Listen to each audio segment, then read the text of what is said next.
देखिए बच्चों, आज हम फिर से व्याकरण संधि कक्षा 4 की पुस्तक से पढ़ाई करने जा रहे हैं।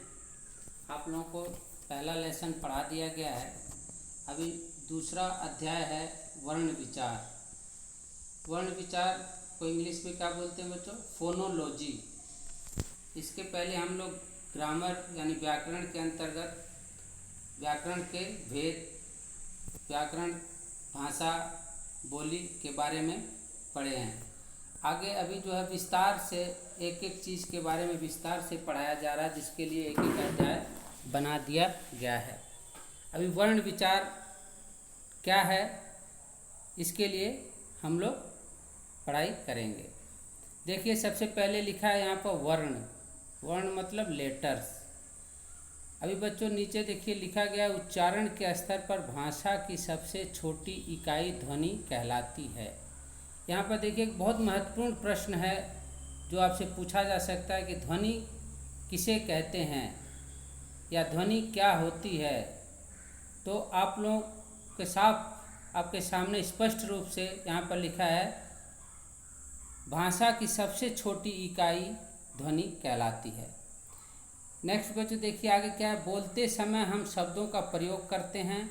सभी शब्द ध्वनियों के मेल से बनते हैं। अभी यहाँ पर भी आपको बताया जा रहा है कि सभी शब्द जो हैं ध्वनियों के मेल से, ध्वनियों को मिला करके ही बनाया जाता है। अर्थात प्रत्येक शब्द में अनेक छोटी छोटी ध्वनियाँ होती हैं। हर एक शब्द में जो है ध्वनि होती हैं, छोटी छोटी ध्वनि होती हैं। जैसे देखिए बच्चों यहाँ लिखा है, मोर नाच रहा है। वाक्य में 4 शब्द हैं, मोर, नाच, रहा, है। मोर 1 हो गया, नाच 2 हो गया, रहा 3 हो गया और है 4 हो गया। इन चारों शब्दों में कई छोटी छोटी ध्वनियाँ हैं। इन ध्वनियों को लिखित रूप में वर्ण कहते हैं। किसको वर्ण कहते हैं? इन छोटी छोटी ध्वनियों को लिखित रूप में वर्ण कहते हैं। जैसे देखिए शब्द है मोर, इसका वर्ण क्या हो जाएगा बच्चों? मोर लिखा हुआ है तो म धन ओ, यहाँ ओ की मात्रा लगी हुई है तो ओ धन र। अभी देखिए बच्चों, र पर कोई भी मात्रा नहीं है, लेकिन फिर भी यहाँ अ का जो है उच्चारण होगा। तो म धन ओ धन र धन अ, ये हो जाएगा मोर। अभी किसी भी शब्द में अगर कोई मात्रा नहीं है तो वहाँ पर अ की ध्वनि जो है लगाई जाएगी। अभी नाच, नाच में देखिए न धन आ की मात्रा लगी है। च धन अ, यहाँ पर च में कोई मात्रा नहीं है तो अ। रहा, र धन अ धन ह पे देखिए आ की मात्रा लगी है तो यहाँ पर धन आ। है, ह धन ऐ, तो हो जाएगा है। देखिए बच्चों, हम यहाँ पर धन जो बोल रहे हैं मतलब प्लस। धन का मतलब क्या है? प्लस का निशान, धन का चिन्ह यानी प्लस का सिंबल। नीचे बच्चों देखिए लिखा है, ऊपर दिए गए वर्ण शब्द की सबसे छोटी ध्वनियाँ हैं। इनके इससे छोटे छोटे टुकड़े नहीं किए जा सकते हैं। इसी प्रकार देखिए बच्चों, वर्ण भाषा की वह सबसे छोटी ध्वनि है जिसके और टुकड़े नहीं किए जा सकते हैं। यानी वर्ण क्या है? वर्ण जो है भाषा की सबसे छोटी ध्वनि है जिसको और भी छोटा या उसका टुकड़ा नहीं किया जा सकता है। अभी नेक्स्ट बच्चों देखिए नीचे, वर्णों के प्रकार, काइंड्स ऑफ लेटर, यानी वर्ण कितने प्रकार के होते हैं। हिंदी की वर्णमाला में 3 प्रकार के वर्ण हैं। कौन कौन से हैं बच्चों? स्वर, व्यंजन और अयोगवाह। वर्णमाला के कौन कौन से 3 प्रकार हैं? स्वर, व्यंजन और अयोगवाह। जैसा कि आप लोगों ने पिछली कक्षा में भी कुछ पढ़ा होगा।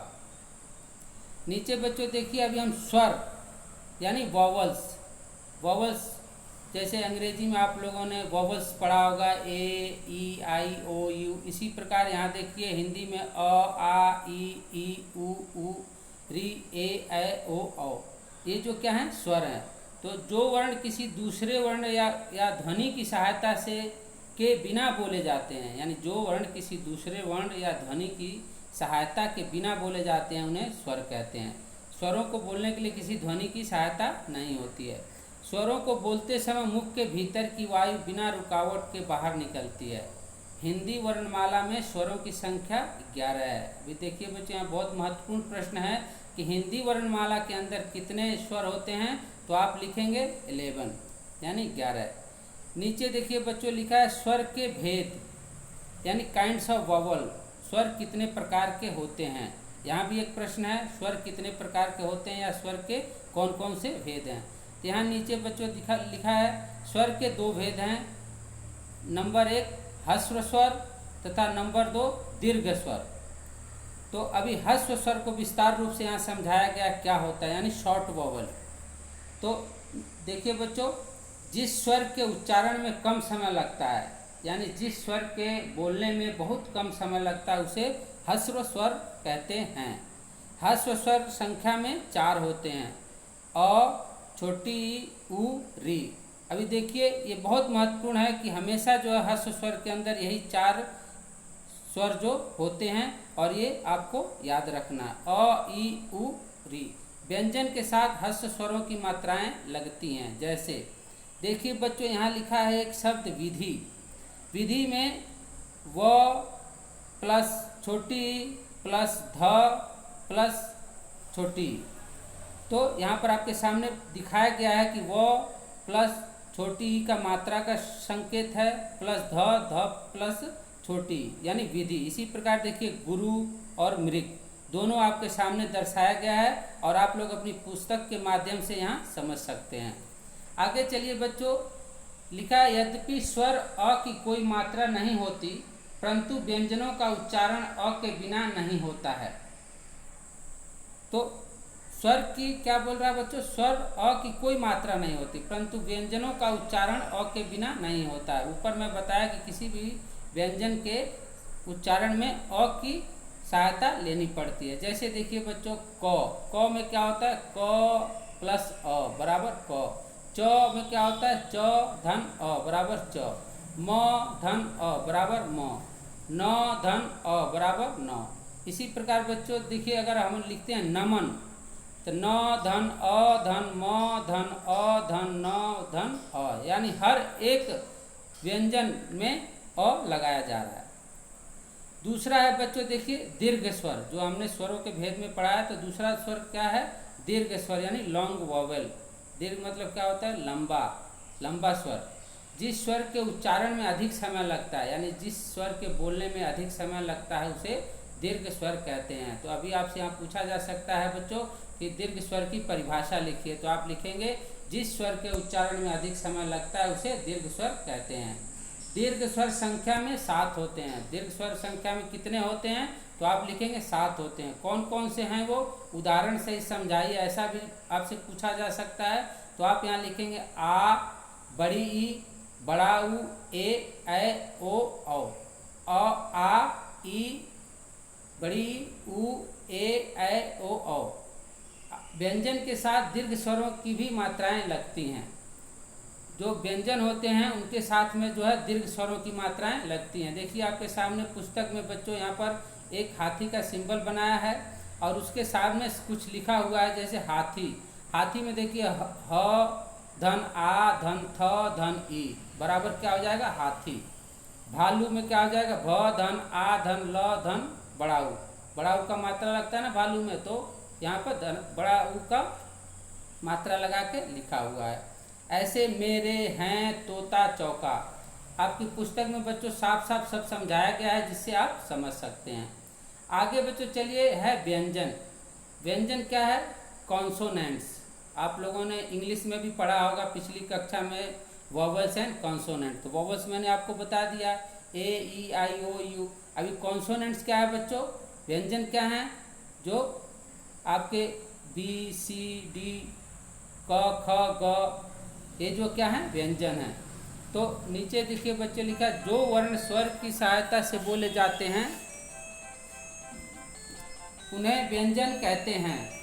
जो वर्ण जो स्वर की सहायता से बोले जाते हैं उन्हें व्यंजन कहते हैं। तो आपसे पूछा जाएगा व्यंजन किसे कहते हैं, तो आपको कहना है जो वर्ण स्वर की सहायता से बोले जाते हैं उन्हें व्यंजन कहते हैं। व्यंजनों को बोलते समय मुख के भीतर की वायु कंठ, जीभ, दांत, होठ और तालु आदि से टकराती हैं तथा रुकावट के साथ बाहर निकलती हैं। हिंदी वर्णमाला में व्यंजनों की संख्या 35 होती है। अभी बहुत महत्वपूर्ण को प्रश्न है बच्चों, देखिए आपके सामने, हिंदी वर्णमाला में व्यंजनों की संख्या कितनी होती है, तो आप लिखेंगे 35, जिन्हें 7 वर्गों में निम्नांकित रूप से विभाजित किया है। हिंदी वर्णमाला में व्यंजनों की संख्या 35 है और उन्हें 7 वर्गों में यानी 7 ग्रुपों में बांटा गया है, जो कि आपकी पुस्तक में दर्शाया गया है और आप अच्छी तरह से देख सकते हैं। देखिए यहाँ ऊपर लिखा है वर्ग, आगे लिखा है व्यंजन। तो वर्ग क्या, कौन सा पहला वर्ग है, क वर्ग। क वर्ग में आपके सामने लिखा है क ख ग घ अंग। उसके नीचे च वर्ग। च वर्ग में क्या आता है, च छ ज झ ञ। फिर है ट वर्ग, ट ठ ड ढ अण। त वर्ग, त थ द ध न। प वर्ग में क्या आता है, प फ ब भ म। अंतस्थ, इसमें क्या आता है बच्चों, य र ल व। उष्म, उसमें एक वर्ग बांटा गया, उसमें आता है श ख स ह। तो यहाँ भी बहुत महत्वपूर्ण आपसे पूछा जाता है कभी में, च वर्ग में कौन कौन से व्यंजन आते हैं, त वर्ग में कौन से आते हैं, आपसे पूछा जा सकता है।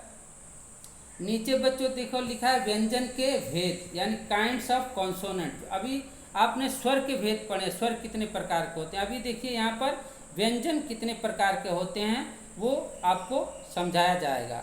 व्यंजन निम्नलिखित 3 प्रकार के होते हैं बच्चों। पहला क्या है, स्पर्श व्यंजन। दूसरा क्या है, अंतस्थ व्यंजन। तीसरा क्या है, ऊष्म व्यंजन।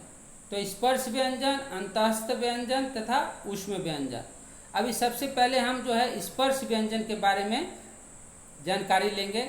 उसको इंग्लिश में बोलते हैं बच्चों, देखो म्यूट कॉन्सोनेंट्स।